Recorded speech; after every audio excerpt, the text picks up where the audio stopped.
Now, this morning, Deputy Prime Minister Angela Rayner spoke really eloquently about how change now begins. Party, the discipline to make hard decisions and the determination to remain united. And now change begins.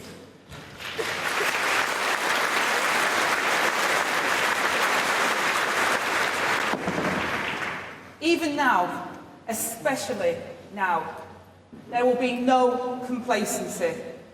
We've seen where that leads. Don't forget what they did. Partygate, COVID contracts, the lies, division, scapegoating and the unfunded tax cuts for the richest that crashed our economy. Don't forget any of it. The Tories failed Britain and they tried to cover it up. A crater in the heart of Britain's economy, a puncher in the pocket of every working family, and a £22 billion black hole. And not... Right, she then makes a joke about Kemi Badenoch and David Tennant. At conference, at least after 3 months of shadow housing secretary, she's finally expressed a concern about a tenant. It's just a pity it's David Tennant. Very funny. Wasn't he, David Tennant, wishing for a world where Kemi Badenoch didn't exist? Angela Rayner claimed change has begun. No more talking, but doing. 80 days in government, and we've been busy. A devolution revolution, a bill to deliver new rights and protections for renters, planning reform to get Britain building, a landmark review to fix our NHS, a child poverty task force, 100 new specialist officers to tackle criminals, an end to one-word Ofsted inspections, ending the ban on onshore wind and fines for bosses who pollute our waters, bills to kickstart Great British Energy and to prevent another Liz Truss disastrous mini-budget, put buses in local hands and bring rail into public ownership. Conference change has begun. Yep, that raid on private schools, stripping our poorest pensioners of their winter fuel allowance, people selling up in fear of Rachel Reeves' budget in October, investors leaving in their droves, and debt to GDP at 100%, which it wasn't 80 days ago. She talks about homelessness and her renters' bill. Long-term plan will free leaseholders from the tyranny of a medieval system. And a cross-government task force will put Britain back on track to ending homelessness. Whether you're a leaseholder, a tenant, a home buyer, or without somewhere to live, this government... So how are they going to do that? This is why today I want to give you my promise that this Labour government will take action to ensure that all homes are decent and safe, and residents are treated with the respect that they deserve. And conference, of course, many housing associations, councils and landlords do good by their tenants. And I know how hard they've had it after 14 years under the Tories, which is why I will work in partnership with the sector to deliver the change. OK, well, what about Jazz Athwell? I know I've been banging on about it for a while. Whilst this is all very nice, Angela, and you speak a lot of sense on many subjects, actions speak louder than words. Jazz, the MP for Ilford South, we've been talking about it, the biggest landlord in the Commons with 15 properties. When he was head of the council, he set up a licensing scheme for all landlords, but unfortunately he didn't bother getting licences for all of his properties. We'll clamp down on damp and mouldy homes by bringing Arab's Law into the social renter sector this autumn, and we'll extend it to the private rented sector too. OK, yeah, again, what are you going to do about Jazz Athwell if you're that bothered about mouldy homes and all of that? The Labour MP Jazz Athwell has not yet been punished for mouldy, ant-infested properties. Now, I'm not sure how Angela can say all of that in her speech with a straight face. They haven't even removed the whip from this MP. He's still a Labour MP and has received no real punishment whatsoever. And now an issue with the nurseries that he owns. If they really want us to take them seriously, actions speak louder than words.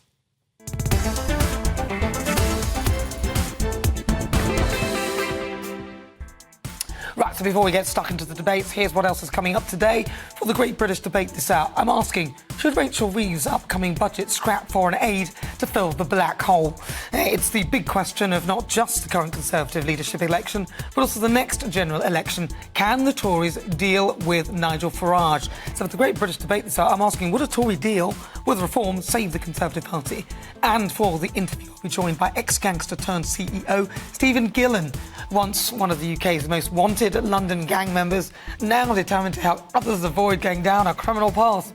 We'll be talking about Labour's early prison release scheme as well with him. All of that coming up. As ever, don't forget to send me your thoughts, post your comments, gbnews.com/yoursay.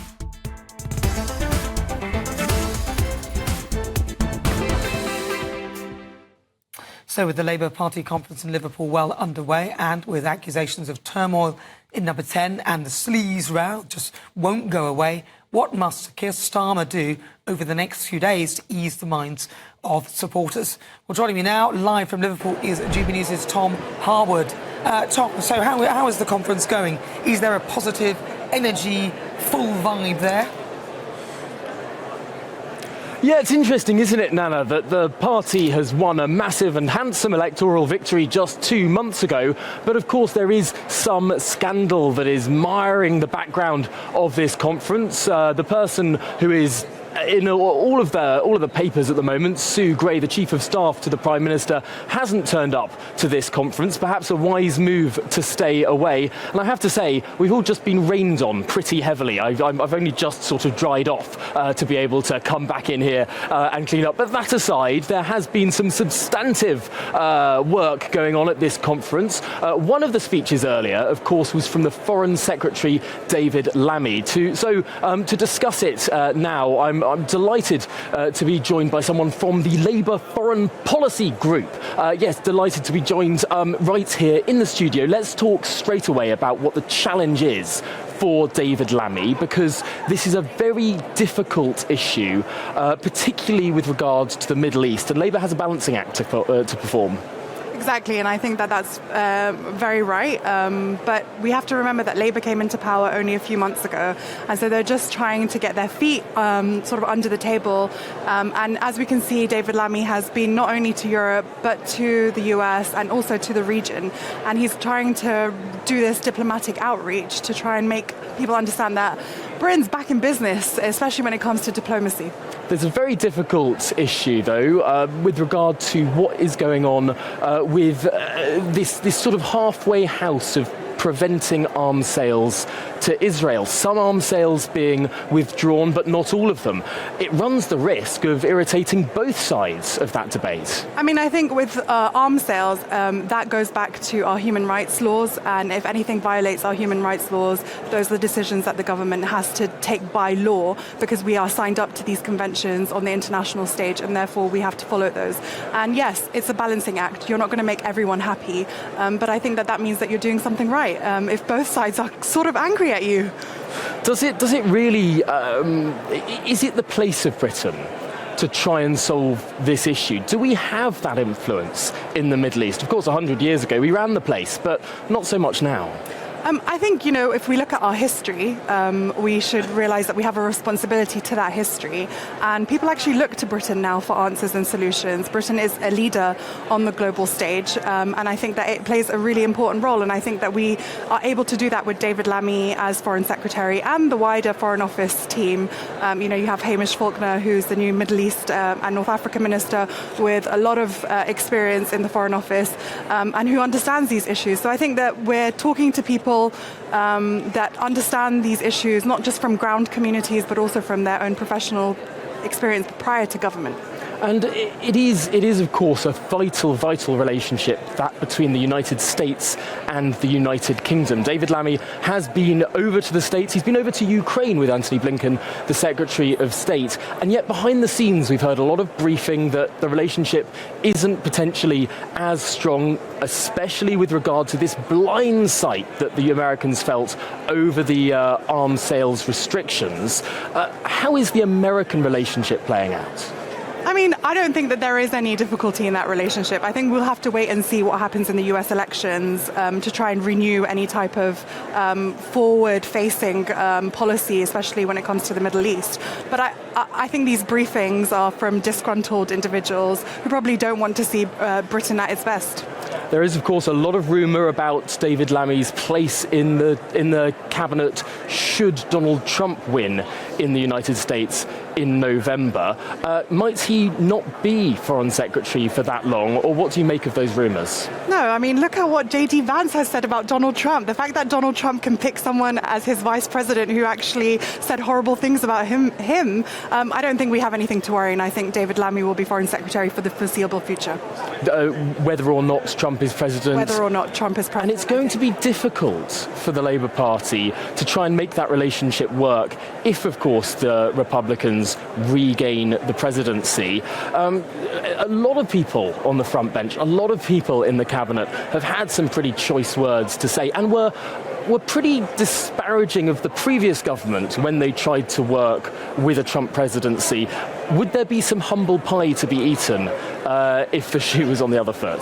Well, I think that regardless, this is a choice for the American people. Whoever they vote in as president, the United Kingdom will have to work with them. And I think that the Foreign Office and the Foreign Secretary will do its best to try and make that relationship work, even if there have been difficult things said in the past. I think that we're looking to the future and we're moving forward, change in action. And just finally, how have you felt the mood of this conference to be? Of course, the Labour Party is in government. It's the largest parliamentary majority in decades. And yet, there's quite a bit of scandal, quite a bit of negative press.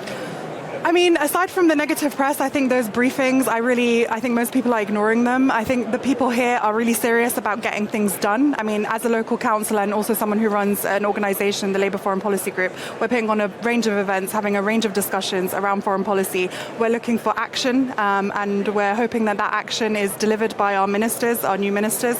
And I don't think that we're really paying attention to any of the negative briefing. I think now we want that the results delivered on the ground. Well, Peymana Assad, Labour councillor and indeed chair of the Labour Foreign Policy Group, thank you so much for joining us here on GB News. Back to you, Nana. Peymana Assad, thank you very much.